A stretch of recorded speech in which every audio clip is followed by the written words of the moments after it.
गुस्से से बरसता हुआ रुद्राक्ष शर्मा हाउस से जा चुका था। उसके जाते ही नायरा अभिमान के पास आई और उसके चेहरे की तरफ देखने लगी जहां पर रुद्राक्ष की 5 उंगलियां छप चुकी थीं।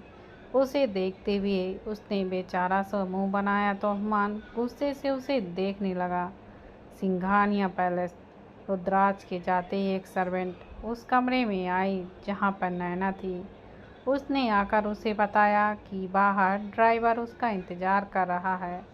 तो नैना ने राहत की सांस ली। उसने अपने सामने की तरफ देखा जहां पर खाना अभी भी वैसा का वैसा रखा हुआ था। इस कमरे में इतनी ज़्यादा उसे बेचैनी हो रही थी कि भूख लगने के बाद भी उसे कुछ भी अच्छा नहीं लग रहा था। उसने सिर्फ जूस पिया था जिसका गिलास अभी भी उसके हाथों में था। उसमें गिलास नीचे रखा और फिर उस सर्वेंट के साथ बाहर आई।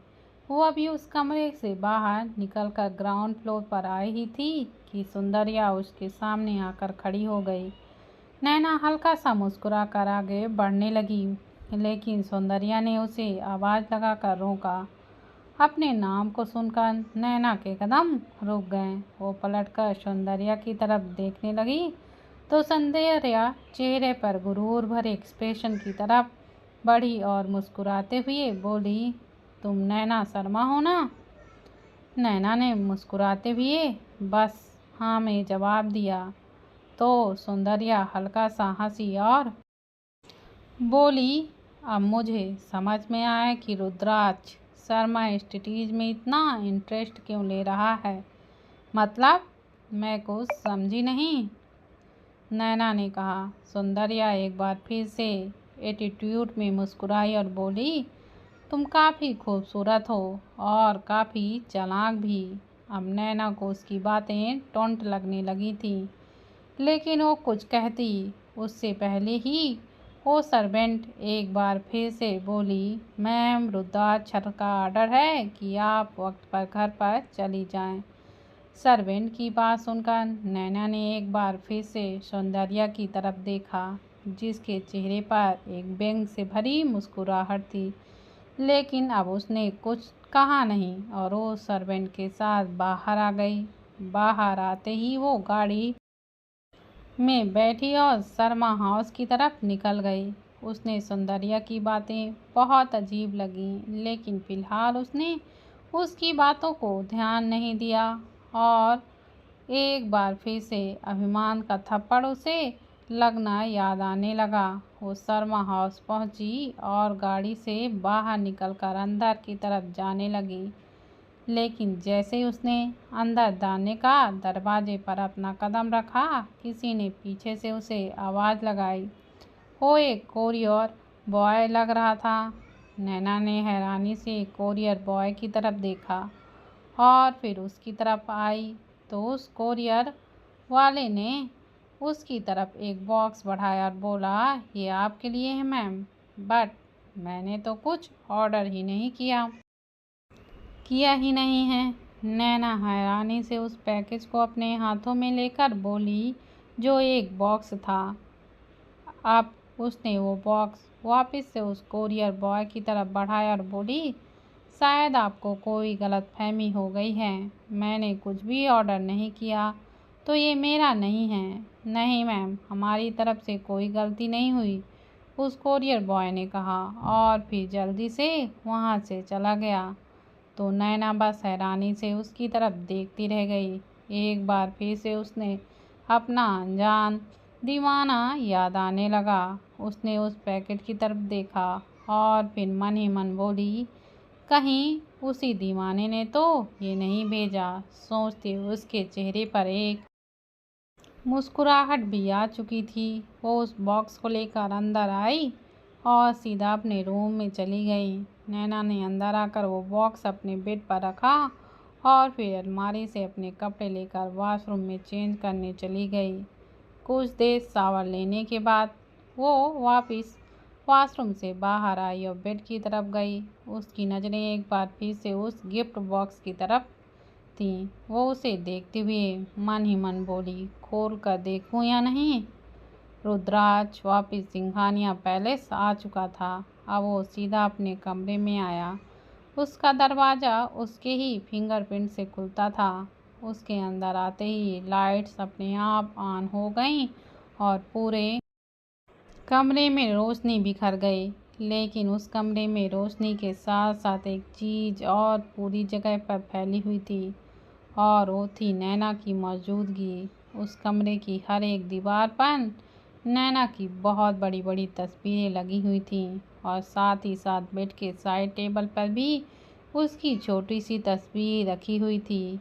हर एक तस्वीर में वो अलग अलग पोज में देती हुई दिखाई दे रही थी। किसी में मुस्कुराती हुई, तो किसी में घूर कर देखती हुई, किसी में खुद को प्लांट करती हुई, तो किसी में कुछ खाते पीते हुई। यकीनन वो कमरा बेहद आलीशान और खूबसूरत था, लेकिन ये कहना मुश्किल था कि उन दोनों में से ज़्यादा खूबसूरत क्या है, वो कमरा या फिर नैना की वो तस्वीरें। कमरे में आते ही रुद्राज ने अपनी शर्ट के बटन खोलने शुरू कर दिए और शर्ट निकाल कर एक तरफ रख दी।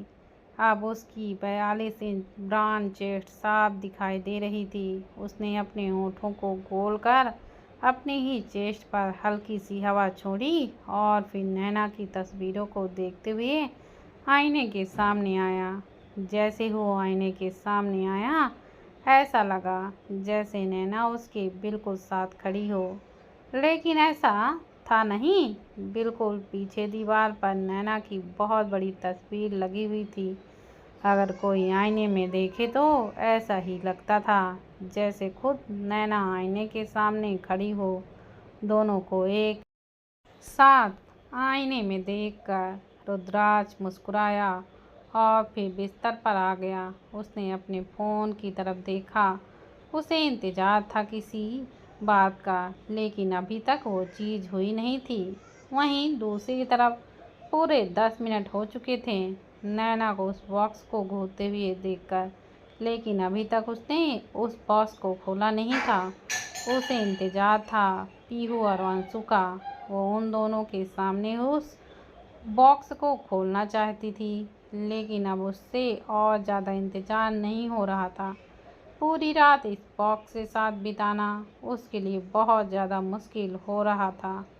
वो जल्दी से जल्दी उसे खोलकर देखना चाहती थी कि आखिरकार उसमें है क्या।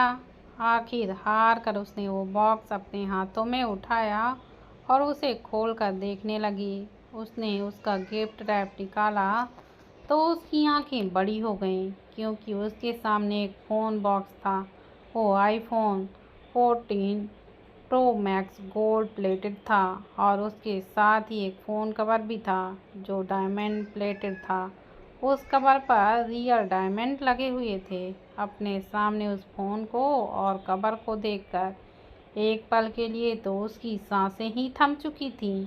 उसे तो यकीन ही नहीं हो रहा था कि सच में उसके सामने एक ब्रांड न्यू आईफोन है, और वो भी डायमंड कवर के साथ। हाँ, वो जानती थी कि उसका दीवाना उसे बहुत ज़्यादा एक्सक्लूसिव गिफ्ट और कीमती गिफ्ट देता है, लेकिन ये वाला कुछ खास था, क्योंकि अभी उसका फ़ोन टूटे कुछ ही वक्त हुआ था, और सिर्फ उसके अलावा और किसी को नहीं पता था कि उसका फ़ोन टूट चुका है। वो सोच रही थी कि ये कोई इत्तेफाक है या सच में उसके उस दीवाने ने उस पर इतनी ज़्यादा नज़र रखी हुई है। उसने उस फ़ोन को स्विच ऑन किया और फिर उसे देखने लगी। उसके अंदर सिम भी थी। वहीं दूसरी तरफ रुद्राज, जो अपने फ़ोन पर कुछ काम कर रहा था। नोटिफिकेशन आते ही उसके चेहरे पर एक मुस्कुराहट आ गई। उसने अपने फ़ोन का मैसेज बॉक्स खोला और एक मैसेज टाइप किया, this one is special for my would be wife. एक अननोन नंबर से मैसेज आते ही नैना एकदम से हैरान रह गई। उसके हाथों से फ़ोन गिरते गिरते बचा। उसने मैसेज ओपन किया तो उसकी हैरानी और भी ज़्यादा बढ़ गई। वुड बी वाइफ लिखा देखकर उसके दिल में एक अलग ही सनसनी सी दौड़ गई। वो मुस्कुराई और उस मैसेज की तरफ देखती हुई बोली, कभी सामने तो आया नहीं और ख्वाब शादी के देख रहा है जनाब। खैर थैंक यू फ़ोन के लिए, क्योंकि इसे रखने के अलावा मेरे पास और कोई दूसरा ऑप्शन भी तो नहीं है। I need it badly. Phone की तरफ देखकर वो एक बार फिर से मुस्कुराई और फिर बिस्तर पर आराम से लेट गई। अब उसके दिमाग पर उसके दीवाने की ना जाने कितनी ही तस्वीरें घूम रही थी। कैसा दिखता होगा, tall, perfect body, handsome, hot, ना जाने कितने ही देर वो अपने दिमाग में कितनी ही तरह की छवि अपने दीवाने के लिए बनाती रही। सिंघानिया पैलेस।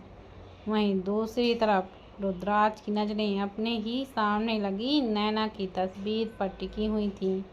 अब उसने टेबल पर रखी हुई नैना की तस्वीर उठाई और उसे बेड पर अपने बगल पर रख दिया और फिर खुद भी करवट लेकर उसकी तरफ चेहरा कर लेट गया। उसकी नज़रें अभी भी नैना की तस्वीर पर टिकी हुई थीं। उसने अपना हाथ उसकी तस्वीर पर रखा और बोला, सिर्फ सिर्फ कल का दिन और फिर उसके बाद तुम मेरे साथ सिर्फ तस्वीरों में नहीं, हकीकत पर होगी। You will be mine. Your mind, your heart, your body, everything will be mine for ever. कहते हुए वो हल्का सा मुस्कुराया और फिर आराम से अपनी आंखें बंद करके लेट गया। नैना भी सुकून से सो चुकी थी। अब इस बात से अनजान कि सिर्फ एक दिन और फिर उसकी पूरी दुनिया पलटने वाली है। सुबह नैना की आंखें खुली और एक बार फिर से वो अपने फ़ोन की तरफ देखने लगी। उसने सोचा भी नहीं था कि वो इतनी जल्दी ब्रांड न्यू फ़ोन ले लेगी, बट उसके दीवाने ने उसके लिए पॉसिबल कर दिया था। उसने अपने सोशल अकाउंट चलाए और फिर उसमें से पीहू और अंशु दोनों का कांटेक्ट किया, क्योंकि उन दोनों के नंबर भी उसके पास नहीं थे। नाश्ता करने के लिए वो रूम से बाहर आई और डाइनिंग टेबल की तरफ आ गई, जहाँ पर अभिमान और नायरा पहले से ही नाश्ता कर रहे थे। उन्हें देखते हुए व्यंग से मुस्कुराई। वो भी इस घर की सदस्य थी, लेकिन कभी उसे खाने पर बुलाया भी नहीं जाता था। उसने अपनी प्लेट में खाना लिया और फिर दूसरी तरफ जाकर बैठकर आराम से खाने लगी। नायरा उसे देख रही थी और उसे देखते हुए उसके चेहरे पर एक शैतानी मुस्कुराहट थी। वो मन ही मन बोली, बहुत एटीट्यूड है ना तुम में, सिर्फ एक दिन और फिर उसके बाद तुम्हारा ये सारा एटीट्यूड धरा का धरा रह जाएगा। जहाँ तक मैं रुद्राज को जानती हूँ, भले वो तुम्हारा दीवाना हो, लेकिन तुम्हारे लिए उसकी दीवानगी सिर्फ और सिर्फ दर्द से भरी हुई है। और तुम्हें दर्द में देखकर मुझे बहुत सुकून मिलेगा। खाना ख़त्म होने के बाद नैना वापस अपने कमरे में जाने लगी, लेकिन अभिमान ने उसे रोक लिया और बोला, मुझे तुमसे कोई ज़रूरी बातें करनी हैं। कहिए। नैना ने हल्का सा मुस्कुरा कर कहा तो अभिमान उसकी तरफ देखता ही रह गया। वो यकीन नहीं कर पा रहा था कि सच में नैना उसकी बातें सुनेगी। वो कन्फर्म करते हुए बोला, तुम सच में मेरी बातें सुनने वाली हो ना? इसके अलावा मेरे पास और दूसरा कोई ऑप्शन भी नहीं है डैड, वरना कल एक थप्पड़ लगा था, हो सकता है कि आज 2 थप्पड़ लग जाए। उसने नायरा की तरफ देखते हुए कहा, जबकि नायरा ने अपने ही गाल पर अपना हाथ रख लिया। क्यों उसकी उसे रुद्राज का अभिमान को मारा हुआ थप्पड़ याद आ गया था। अपनी बात कहते वक्त नैना की आंखों में नमी आ गई थी, लेकिन अभिमान ने उस पर बिल्कुल ध्यान नहीं दिया और बोला, मुझे तुम्हें बताना था कि कल तुम्हारी शादी है और तुम व्हाट?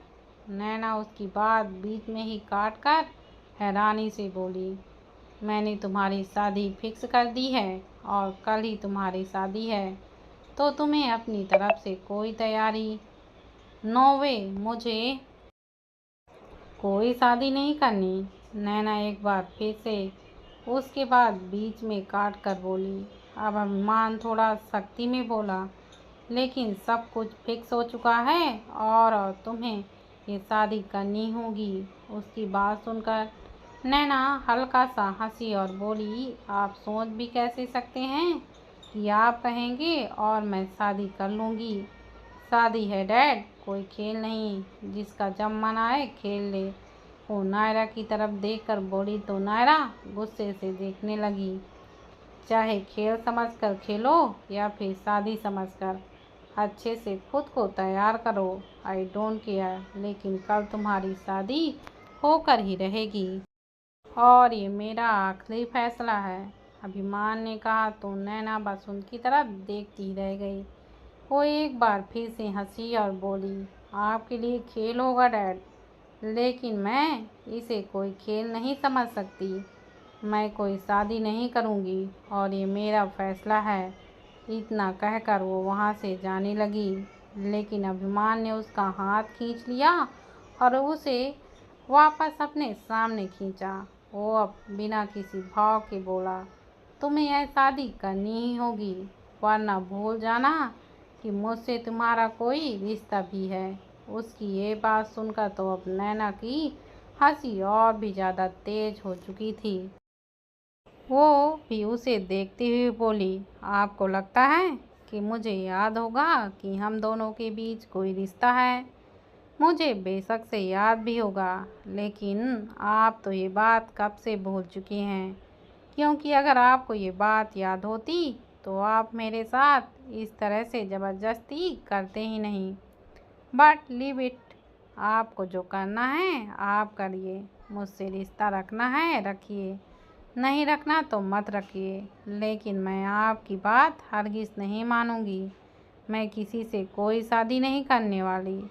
इतना कहकर उसने अभिमान से अपना हाथ छुटवाया और वापस अपने कमरे में जाने लगी, लेकिन फिर जाते जाते रुकी और एक नज़र नायरा को देखते हुए बोली, ये बात तो मैं अच्छी तरह से जानती हूँ कि आप लोगों के लिए हर रिश्ता एक बिजनेस डील ही होगी, इसलिए मुझे भी अपना जैसा बनाने की सोच रहे होंगे, लेकिन मेरी सोच ऐसी बिल्कुल नहीं है डैड। वो क्या है ना, भले ही खून में आपका हूँ, लेकिन मेरे अंदर संस्कार मेरी माँ के हैं, जिन्होंने मुझे रिश्तों की कीमत लगानी नहीं सिखाई है।